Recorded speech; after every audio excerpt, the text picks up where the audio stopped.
If he puts his left or his right hand in to try to stop the choke, put it in here. There. A lot of times guys will reach up like they're answering the phone.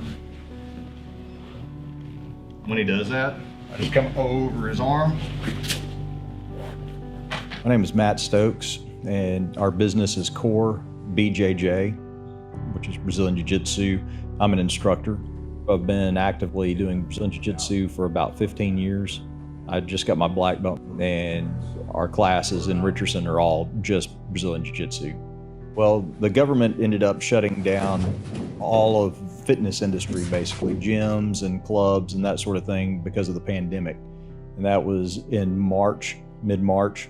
And as a result of that, we had to close down our classes, and we weren't allowed to have any classes during that time. Before COVID-19 hit, we had probably about 15 to 20 students would show up at class. When we got started back again after the COVID restrictions started to become lifted, we were having probably anywhere from 5, 6 students. The hard part is getting your grips and getting your arm into position. And so that's where we start playing with timing.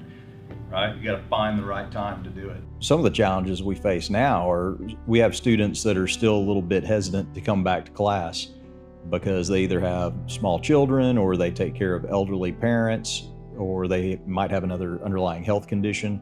So even though the COVID restrictions have been lifted quite a bit, we're still having a hard time getting students to feel comfortable coming to class. In Jiu-Jitsu especially, there's no social distancing, because you're having to basically wrestle with another person. So there is no personal space. And that probably plays into some of their concerns about participating at this point. The problem is getting this other hand in without him grabbing hold of my hand, right? Because after I might do it to him once or twice, then he's gonna get wise to it. So now we have to be sneakier. So once I get this hand in, don't pull your collar tight, because now it's harder to get your hand in. So I kind of open up this collar. We had to make some changes to our normal class, the biggest one being disinfecting the mats. We used to disinfect the mats like once a week. Now, as a result of COVID, just for safety's sake, we're mopping down the mats after every class to disinfect them, to try to keep it safe.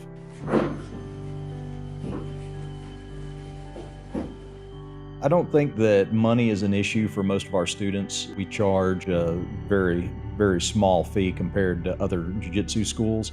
And the reason why we can do that, and one of the things that's helped us be successful, is teaching out of a rec center. The city owns it, there's no utility payment, we don't have to pay rent, so we don't have the overhead that affects a lot of schools. And without another source of income, they're going bankrupt. So teaching at a rec center, we're able to keep the cost way down for the students, but also we don't have the overhead problem, which helped us survive through COVID-19. One of the things that attracts people to martial arts is it's a source of stress relief and also exercise. So a lot of people that are dealing with COVID-19 and being locked up in their house, this gives them an opportunity to get out, get some of their frustrations out. Wrestling around with somebody else is a really good form of exercise. So I know for myself, it's a way to relieve stress and to have some semblance of normalcy in my life again.